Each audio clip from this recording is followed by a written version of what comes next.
For today's video, leftover ang atong subject. So daan naman ang gabi duha man yung mukhaon, di man na umurot ang bunga lechon. So, nag-decide ko nga ako lang siyang sabawan. So, mo na ni siya. Nagkuan ako og oil, nagpainit na kog oil, kaya ako siyang gisahon.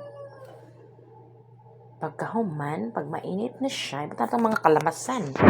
Ahos, bombay, kamatis, o butangan ako ni siya og kulikot, dali lang. Kaya naguna ang voice over kaysa mga panakot.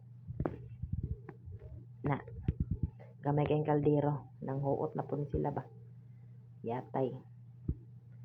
Ano siyang mga lamas, ako ang leftover na lechon manok. Ako ang gikuan pa sa ahos, sumaping ahos. Na ihulog na nako ang mga sili para halang. Kami among pagkaon, pero medyo halang. Ganahan ni og halang.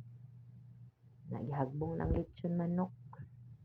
Haman ang papaya nga medyo hapit na mahinog. Mora may napunit dito sa among likod. Lami kinagsabaw tamis-tamis kaya medyo hinog-hinog na. Pero chokstugo lang gyapon na siya.